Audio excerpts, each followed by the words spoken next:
اب معلوم ہوا حاضرین کہ یہ زندگی ہمیں رب تعالیٰ کے احکامات کی تابع داری کے لیے دی گئی،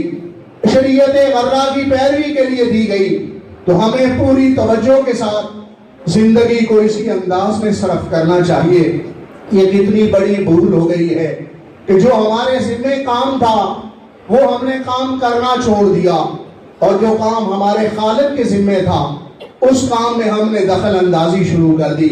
ایک طرف ہمارے ذمہ تو وَمَا خَلَقْتُ الْجِنَّ وَالْإِنسَ إِلَّا لِيَعْبُدُونَ، نہیں میں نے پیدا کیا جن و انس کو مگر عبادت کے لیے۔ معلوم ہوا ہماری مقصدیت، ہماری غرضیت، ہماری تخلیق کی وجہ، ہماری ضرورت اور افادیت صرف یہی ہے کہ ہم اپنے خالق کی بندگی کرتے رہیں، لیکن ہم نے اپنی سوچ کو کس طرف ڈھال لیا، ہم نے محنت کس قدر شروع کر لی اور کس طرف اپنی توجہ کر لی۔ جو خالق فرما رہا ہے وَمَا مِن دَابَةٍ إِلَّا عَلَى اللَّهِ رِزْقُهَا، کہ چوپاؤں میں سے کوئی نہیں مگر اس کا رزق رب تعالیٰ کے ذمہ ہے۔ دیکھیں ہمارا رزق رب تعالیٰ کے ذمہ ہے، ہمارا صبح و شام، ہمارے دن کی ساری گھڑیاں، ہمارے سارے لمحے کس فکر کے اندر ہیں کہ رزق کو تلاش کرنا ہے، رزق کے لیے محنت کرنی ہے، رزق کے لیے جدوجہد کرنی ہے، رزق کے لیے وقت کو صرف کرنا ہے، اور ہمارے ذمہ عبادت ہے۔ رزق مالک کے ذمہ ہے، جو مالک کے ذمہ تھا اس کے اندر تو ہم نے کوشش و کاوش شروع کر لی، جو ہمارے ذمہ تھا اسے ہم نے چھوڑ دیا۔ آج اس ختم کل شریف کے اندر ہم نے اس بات کا عہد کرنا ہے کہ ہمارا جیسا ایک آدمی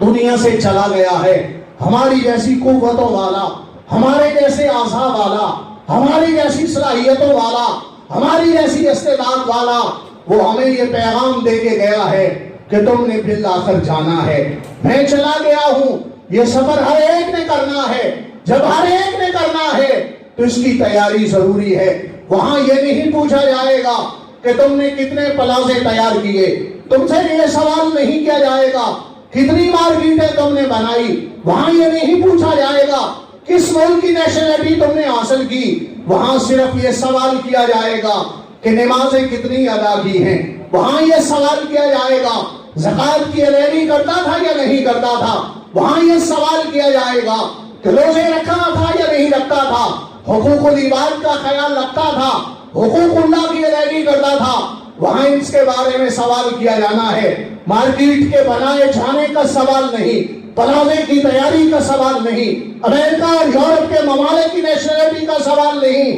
سوال کی تیاری کر لو۔ دیکھو ہمارے دامن کے اندر تو کچھ موجود نہیں، وہ ہستیاں جن کو امام الانبیاء صلی اللہ علیہ وسلم نے اپنی زبان مبارک سے کئی مرتبہ جنت کی بشارتیں عطا فرمائیں، ان کا یہ حال تھا کہ جانشین رسول، خلیفہ بلا فصل، افضل البشر بعد الانبیاء، جناب سیدنا صدیق اکبر رضی اللہ تعالیٰ عنہ اللہ رب العزت کی بارگاہ میں گڑگڑایا کرتے تھے، آنسو بہایا کرتے تھے اور عرض کرتے تھے کہ میں ریت کے ذروں میں سے کوئی ایک ذرہ ہوتا، درخت کے پتوں میں سے کوئی ایک پتا ہوتا، تاکہ قیامت کے روز میں سوال سے محفوظ رہ سکتا۔ ہم نے اس سوال کی کیا تیاری کی ہے، ہم نے اس مسئولیت کی کیا تیاری کی ہے؟ میرے آقا جناب مصطفیٰ کریم صلی اللہ علیہ وسلم نے اس دنیا کی زندگی کو بہترین انداز میں گزارنے کے لیے بڑا خوبصورت رہنما اصول ارشاد فرمایا، اعمل للدنیا بقدر بقائک واعمل للآخرۃ بقدر بقائک، دنیا میں رہتے ہوئے دنیا کے لیے اتنا کما لو جتنا دنیا میں رہنا ہے، اور آخرت کے لیے اتنا کما لو جتنا آخرت کے اندر رہنا ہے۔ تھوڑے سے تھوڑے عقل والا، تھوڑے سے تھوڑے شعور والا، تھوڑی سی تھوڑی سمجھ والا جانتا ہے کہ دنیا کی زندگی فانی ہے، آخرت کی زندگی دائمی ہے، عبدالآباد کی ہے، ہمیشہ کی زندگی ہے۔ اور سمجھدار انسان وہ ہوتا ہے جو عارضی نعمت کو چھوڑ کر ہمیشہ کی نعمت کے لیے کوشش کرے، عارضی عزت کو چھوڑ کر ہمیشہ کی عزت کے لیے کاوش کرے، عارضی شہرت کو چھوڑ کر ہمیشہ کی شہرت کے لیے کوشش کرے۔ اس لیے کوشش کرنی چاہیے کہ آخرت کی تیاری کی جائے۔ یہ ہمارے سامنے سبق موجود ہے، ہماری عمر کے افراد، ہمارے تعلق دار، ہمارے رشتہ دار، ہمارے عزیز، ہمارے جاننے والے ہمارے ساتھ اسکول اور کالج کے اندر پڑھنے والے، دینی مکتب میں بیٹھنے والے، بازار میں ہمارے ساتھ کاروبار کرنے والے کتنے جا چکے ہیں، یہ اٹل حقیقت ہے۔ ہم نے بھی ضرور جانا ہے، جب ضرور جانا ہے تو اس کی تیاری ضروری ہے۔ اللہ رب العزت ہمیں فکر آخرت کی توفیق عطا فرمائے۔ وما علی الا البلاغ المبین۔